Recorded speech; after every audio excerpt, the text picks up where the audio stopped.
Bismillahirrahmanirrahim. Assalamualaikum warahmatullahi wabarakatuh.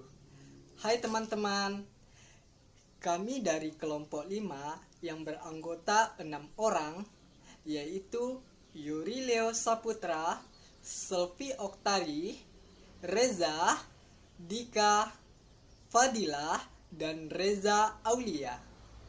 Nah, video kali ini merupakan tugas dari mata kuliah penyuntingan 1 yang diampu oleh Ibu Ria Febrina SSM Hum. Nah, adapun topik-topik pembahasan kami pada kali ini, yang pertama, kelengkapan naskah. Yang kedua, ragam naskah. Yang ketiga, daftar isi, subbab, dan sub-subbab. Yang keempat, informasi mengenai penulis. Dan yang kelima, membacakan naskah secara keseluruhan. Nah, untuk itu, teman-teman tetaplah simak dan perhatikan dari penjelasan kami berikut ini. Yang pertama, kelengkapan naskah. Menyunting sering disebut dengan istilah mengedit. Seorang penyunting dalam menyunting naskah harus memiliki ketelitian. Artinya, seorang penyunting mampu memperhatikan segi sistematika penyajian, isi, dan bahasa, baik berupa ejaan, diksi, maupun struktur kalimat. Namun, yang dimaksud dalam pembicaraan ini adalah seorang penyunting naskah mampu memeriksa kelengkapan naskah. Sebelum melakukan atau memulai menyunting naskah, seharusnya seorang penyunting naskah memeriksa terlebih dahulu kelengkapan naskah tersebut.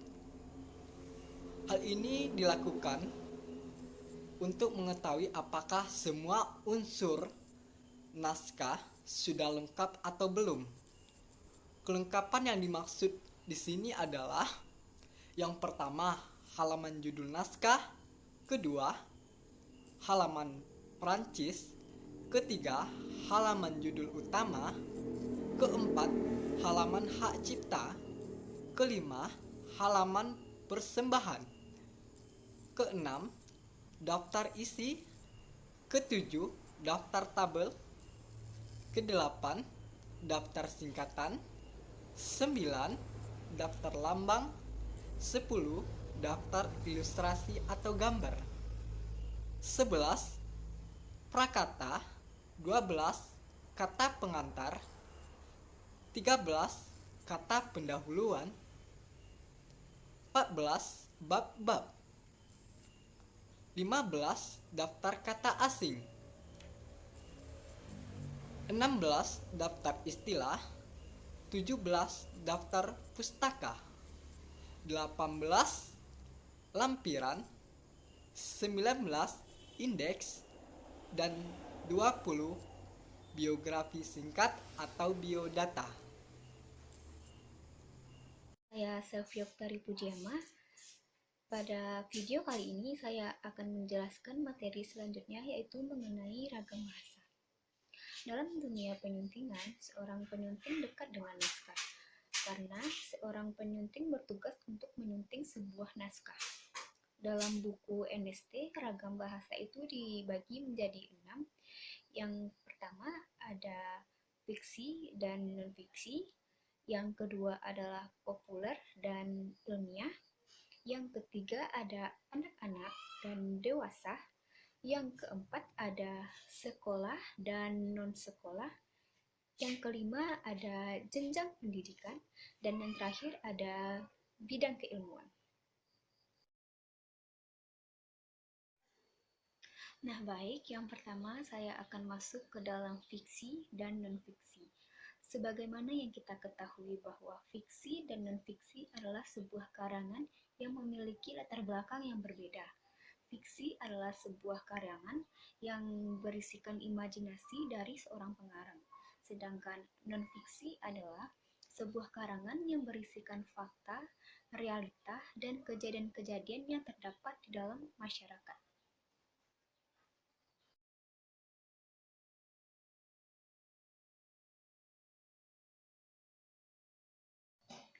Yang kedua adalah populer dan ilmiah.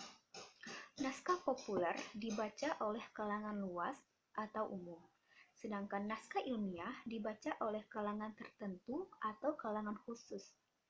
Pada naskah populer tentu banyak dipakai kata dan istilah-istilah umum.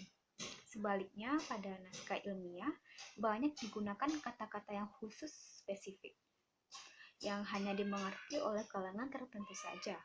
Oleh karena itu, cara penyuntingan kedua naskah tersebut pun berbeda.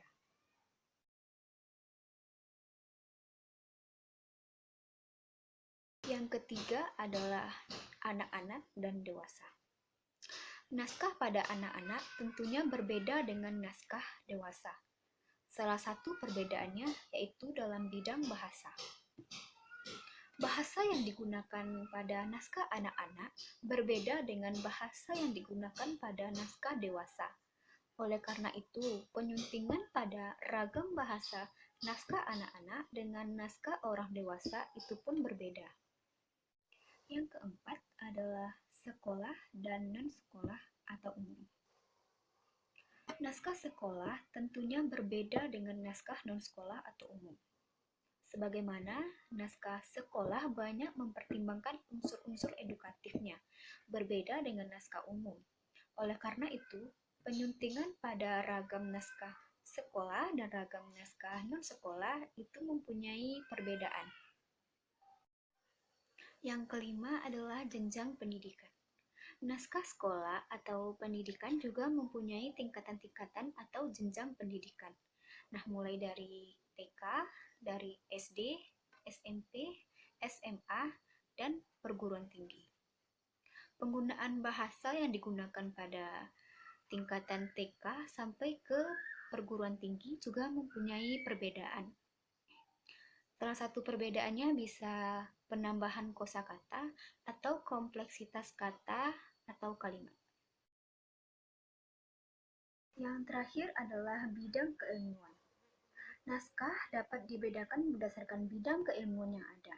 Setiap naskah dari bidang tertentu mempunyai kekhususan tersendiri yang perlu dipahami oleh seorang penyunting naskah. Bidang keilmuan yang lain kita kenal antara lain ilmu pengetahuan alam, ilmu pengetahuan sosial, bahasa, sastra, matematika, fisika, psikologi, pertanian, peternakan, kehutanan, kedokteran, teknologi, ekonomi, hukum, dan komputer. Saya Dika Mardiana Putri akan menjelaskan tentang daftar isi. Setelah kita memeriksa kelengkapan data dari depan ke belakang, dari belakang hingga ke depan, barulah penyuntingan naskah memeriksa isi naskah.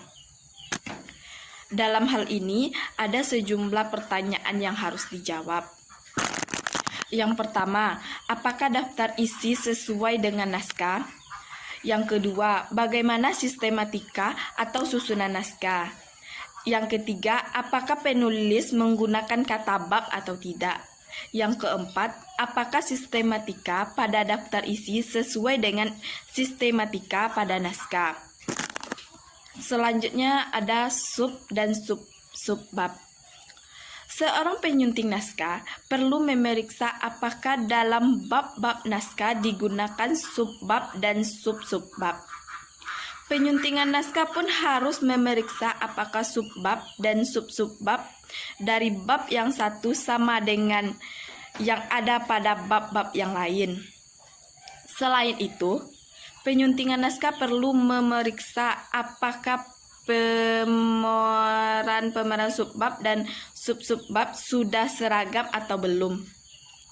Dalam hal ini, ada beberapa kemungkinan yang ditetapkan penulis, misalnya angka Romawi, angka Arab, atau huruf Latin selainnya. Terima kasih. Saya Fadila Dewi Safitri akan menjelaskan tentang ilustrasi tabel atau gambar. Seorang penyunting naskah perlu memeriksa apakah naskah yang ditangani memuat tabel, ilustrasi, atau gambar. Sekiranya ada, pada naskah tentu perlu diberi tanda atau disiapkan ruangan untuk itu. Sekiranya sudah tersedia tabel, ilustrasi, atau gambar, perlu pula diperiksa apakah sudah ada teksnya atau caption. Seandainya belum ada teksnya, hal ini perlu dicatat untuk dimintakan ke penulis nanti. Ada kalanya tabel, ilustrasi, atau gambar naskah yang akan disusulkan kemudian, artinya ketika menawarkan dan memasukkan naskah ke penerbit, penulis belum menyertakannya. Hal ini perlu dicatat penyunting naskah dan tentunya perlu diberikan batas waktu atau deadline kapan tabel, ilustrasi, atau gambar itu harus diserahkan ke penerbit. Selanjutnya, catatan kaki. Tidak semua naskah memiliki catatan kaki. Naskah buku sekolah TK sampai SMU biasanya tidak mempunyai catatan kaki. Bahan acuan biasanya ditempatkan pada daftar pustaka atau bibliogram. Buku-buku referensi dan buku-buku untuk perguruan tinggi biasanya memiliki catatan kaki. Jika catatan kaki ini ada pada naskah, penyunting naskah perlu memperhatikan cara penempatannya. Bagaimanapun penempatan catatan kaki itu dilakukan, penyuntingan harus tahu cara penulisannya. Dalam hal ini, penyuntingan naskah perlu berkonsultasi pada penulis naskah tentang penyeragaman penempatan catatan kaki. Saya Reza Aulia selanjutnya akan membahas tentang informasi mengenai penulis. Sebelum memulai menyunting sebuah naskah, alangkah baiknya seorang penyunting naskah sudah mengetahui informasi tentang penulis naskah. Bukan hanya informasi mengenai pendidikan dan latar belakangnya saja, tetapi juga tentang wataknya. Dalam berhubungan dengan penerbit, paling sedikit ada 3 tipe penulis, yaitu yang pertama penulis yang gampang, yang kedua penulis yang sulit, dan yang ketiga penulis yang sulit-sulit gampang.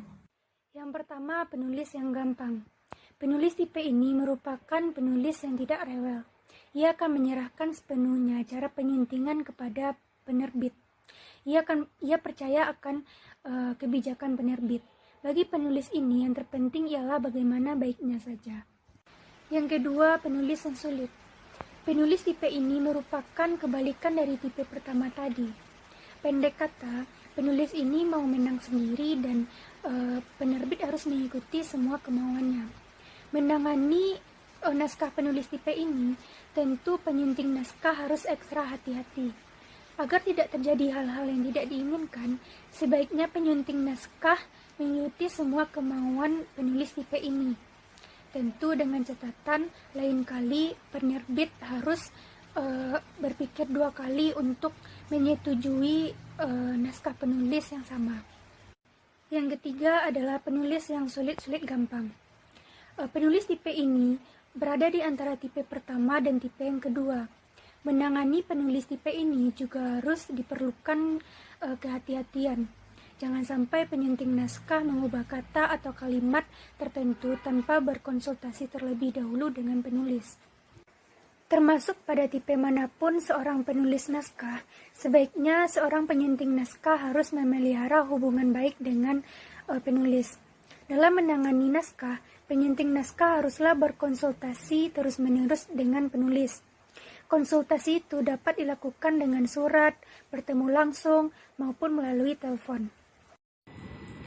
Tahap terakhir dari pra penyuntingan naskah yaitu membaca naskah secara keseluruhan. Sebelum mulai mencoret sana-sini, membetulkan kalimat yang salah atau mengkoreksi kalimat-kalimat yang salah dalam naskah, sebaiknya penyunting naskah membaca terlebih dahulu naskah secara keseluruhan. Pembacaan ini perlu dilakukan agar penyunting naskah memperoleh gambaran tentang apa kira-kira dan bagaimana kira-kira naskah yang akan disunting tersebut. Dari pembacaan demikian juga akan didapatkan kesimpulan tentang penggunaan bahasa si penulis, apakah sudah cukup baik atau masih jelek. Dan perlu diingat, sewaktu membaca naskah, sebaiknya penyunting naskah menyiapkan pensil dan kertas. Jika menemukan hal-hal yang janggal, entah itu kata, istilah, atau kalimat, penyunting naskah bisa melingkarinya dan menandainya. Hal demikian perlu dilakukan agar pada saat penyunting naskah tidak kesulitan lagi dan bisa memperbaiki atau menanyakan kata dan istilah yang janggal itu kepada si penulis. Secara umum, membaca naskah secara keseluruhan memiliki beberapa manfaat, diantaranya: 1. Untuk mengetahui apakah naskah sudah sistematis atau belum. Jika belum sistematis, maka tugas penyunting naskah menyistematiskannya. 2. Untuk mengetahui sistematika naskah. Apakah penulis menggunakan angka Romawi, angka Arab, atau huruf Latin. Manfaat ketiga yaitu untuk mengetahui apakah ada kata-kata dan istilah-istilah yang asing bagi penyunting naskah. Jika ada, tentu itu tugas penyunting naskah mencari tahu arti atau istilah tersebut di dalam kamus. Jika tidak ada, maka bisa ditanyakan langsung kepada si penulis. Manfaat keempat yaitu untuk mengetahui apakah istilah-istilah yang digunakan si penulis itu konsisten. Jika belum konsisten, maka tugas penyunting naskah yang membuat hal tersebut menjadi konsisten. Dan ini perlu konsultasi terlebih dahulu kepada si penulis. Manfaat kelima yaitu untuk mengetahui apakah di dalam naskah ada unsur-unsur berbau sara atau berbau pornografi. Jika ada, maka ini tugas penyunting naskah mengkonsultasikannya kepada si penulis. Itulah yang dapat saya sampaikan mengenai membaca naskah secara keseluruhan di dalam pra penyuntingan naskah.